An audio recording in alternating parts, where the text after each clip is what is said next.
Hello, ladies and gentlemen. I'm Bob Keyser. This is the Son of Man Urantia Project. Please like and subscribe. Your support is needed. This episode is Chapter 40, Further Discussions with Rodan. As agreed on, everyone came back together in Magadan on Sunday, September 25th. Jesus surprised the apostles and evangelists by telling them that he and the 12 were leaving early the next day for Jerusalem. They were going to the Feast of the Tabernacles. He told the evangelists to keep working in Galilee, and the women's corps he told to go back to Bethesda. The next morning before leaving, Thomas and Nathanael asked Jesus if they could stay there a few more days and continue their discussions with Rodan. The week before, they had alternated teaching him the gospel, and the two apostles found that he had been well taught by one of John the Baptist's former apostles in Alexandria. The personality of God. One area where Rodan and the apostles disagreed had to do with God's personality. While Rodan accepted all of the attributes of God that he had been taught, he stood firm, saying that God is not and could not be a person in the same way that people think of personality. But while the two apostles had a hard time trying to prove that God is a person, Rodan had an even harder time trying to prove that he is not. Rodan's position was that personality can only exist when two equal beings with sympathetic understanding and full mutual communication come together. He said, to be a person, God has to have a way to communicate with and be totally understood by those beings who contact him. But since God is eternal and infinite and the creator of all other beings, then there are no beings of equal rank with whom he can talk. God is alone in the universe. No being is equal to God, and no being can communicate with him as an equal. God may be the source of personality, but he is transcendent personality, just like the Creator is something much more than the creature. Not knowing how to respond to Rodan, Thomas and Nathanael asked Jesus to come to their aid. Jesus refused to involve himself, but he did tell Thomas, it does not matter what your idea of God is, as long as you are spiritually tuned into the ideal of his eternal and infinite nature. Thomas said God does communicate with people, and that means that he is a person in Rodan's definition. But Rodan said no, that God does not personally show himself to us, that he is still a mystery. Then Nathanael used his own personal experience with God to try and convince Rodan. And while Rodan agreed Nathanael's experiences were valid, he said they only proved the reality of God, not his personality. By Monday night, Thomas gave up. But by Tuesday night, Nathanael had persuaded Rodan to believe in the Father's personality by using the following arguments.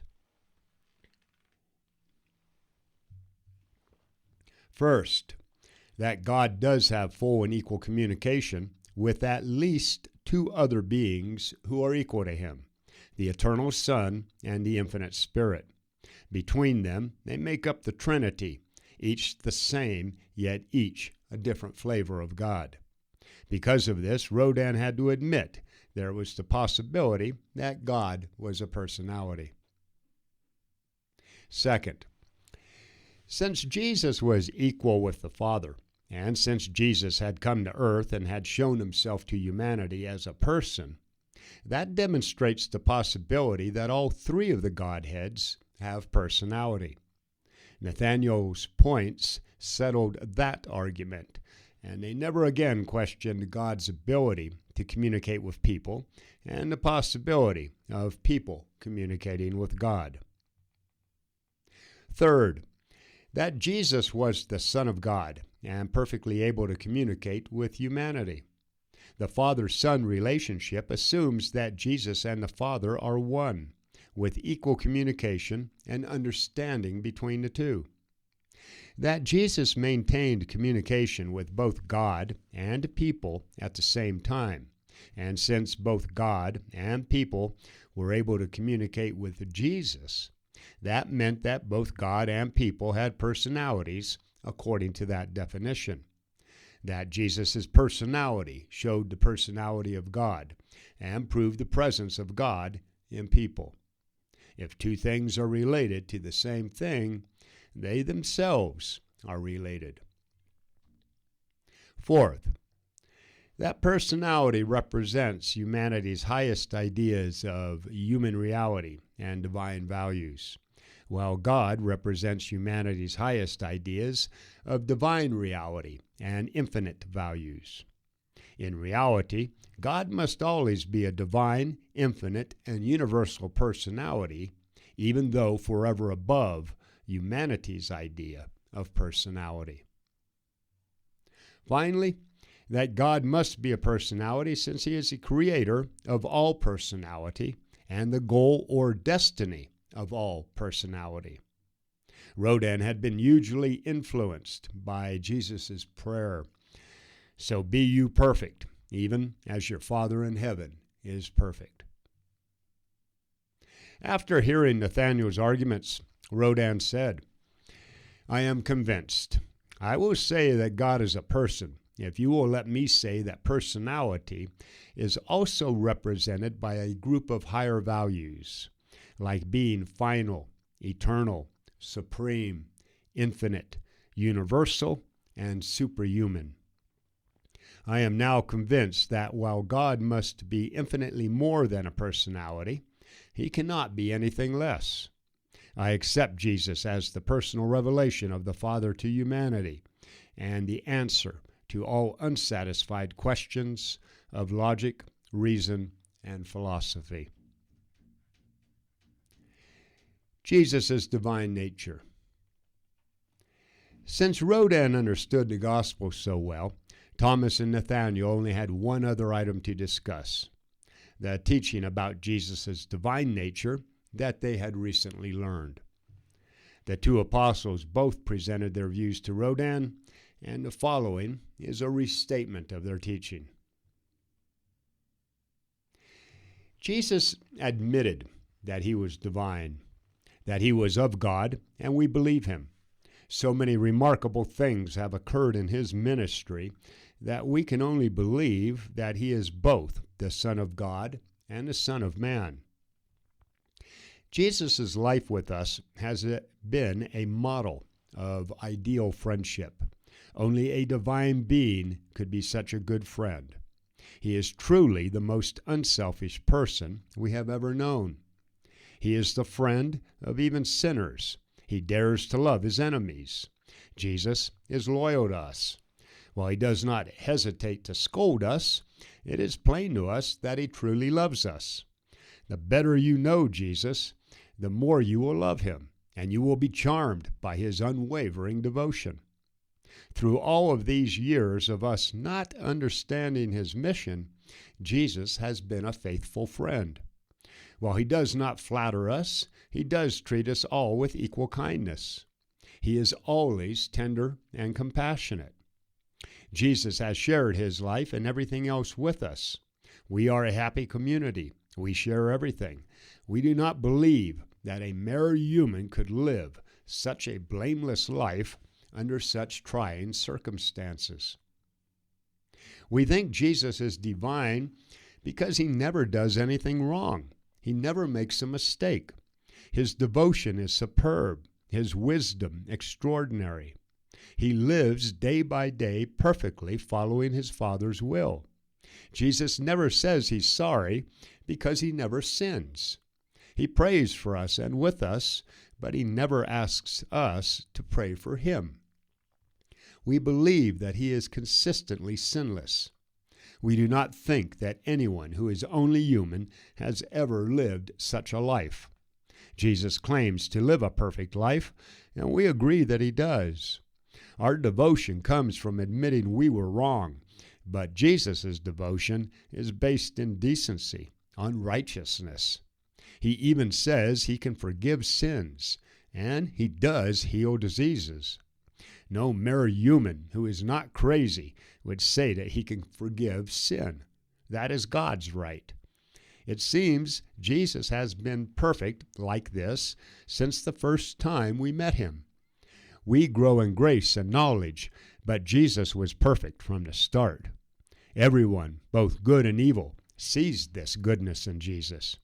And yet, his devotion is never bothersome to others or done to receive praise from the people around him. He is both meek and fearless. He is okay with us believing that he is divine.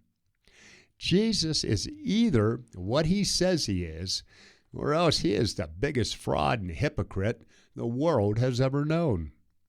We, though, believe he is just what he claims to be. Jesus' unique character and perfect emotional control convince us that he is both human and divine. He always responds to suffering and human need. Jesus is compassionate to mental anguish, spiritual sadness, and physical suffering. He is quick to acknowledge a person's faith or other high qualities. Jesus is just and fair, while at the same time merciful and considerate. He grieves that people are spiritually stubborn and rejoices when they see the light of light or the light of truth. Jesus seems to know people's minds and what they want in their hearts. He is always sympathetic when our spirits are troubled. He seems to have all human emotions, but magnificently glorified. As much as he loves goodness, Jesus hates sin. He is conscious of the presence of deity. Jesus prays like a person, but he acts like a God. He seems to know the future, and is even speaking about his death and some mystical reference to him being later glorified. While he is kind, he is also brave. Jesus always does his duty. We are constantly impressed by Jesus' superhuman knowledge. Hardly a day goes by without something happening somewhere and him somehow knowing about it. He also seems to be able to read our minds.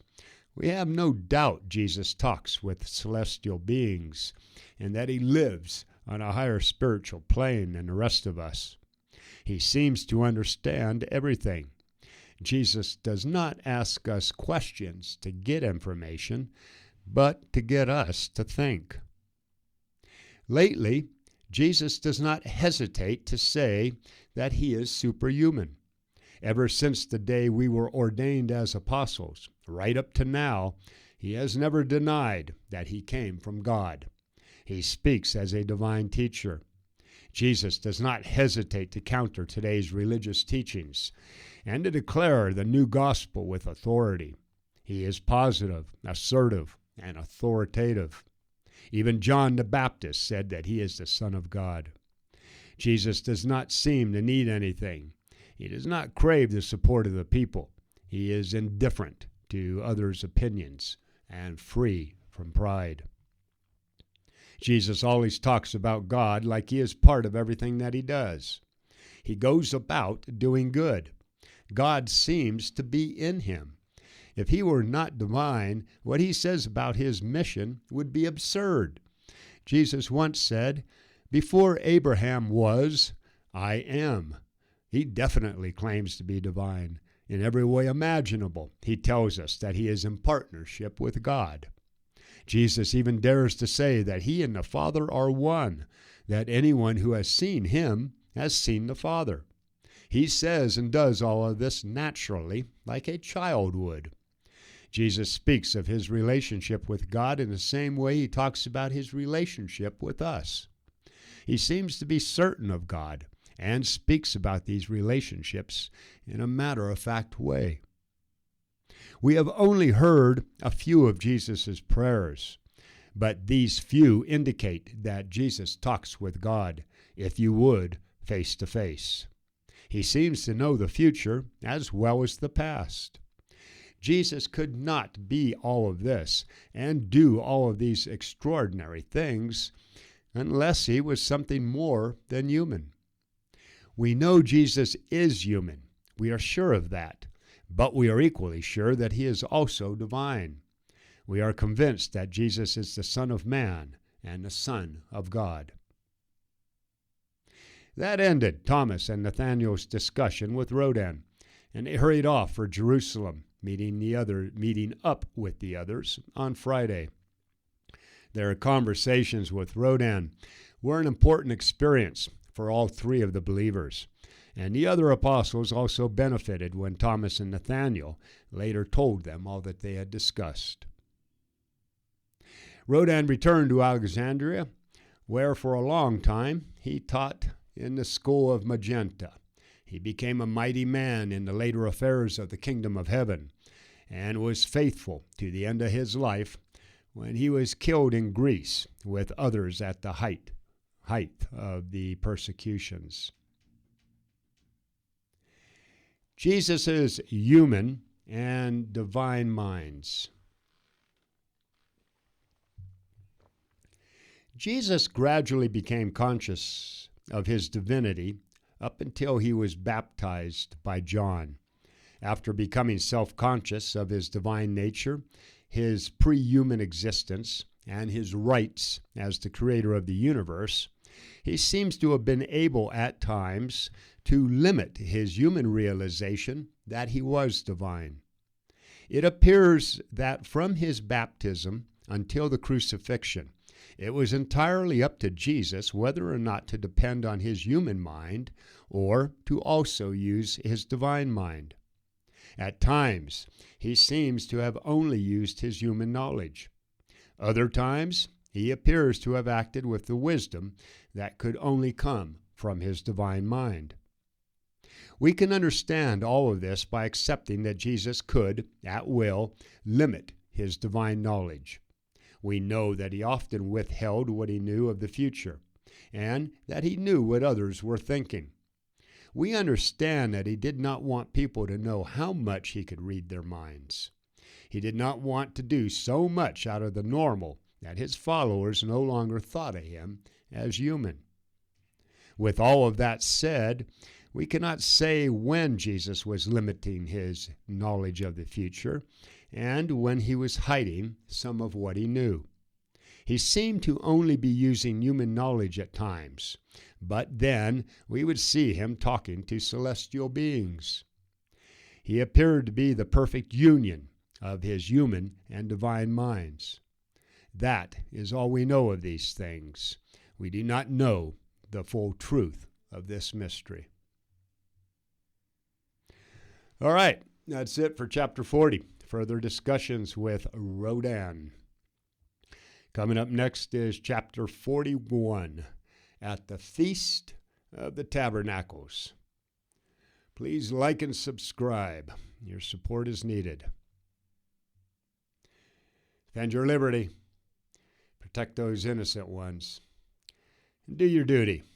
Get out there and find some way to serve humanity for nothing more or less than the sake of our Father. Godspeed, everybody. Bobby Keyser, out here.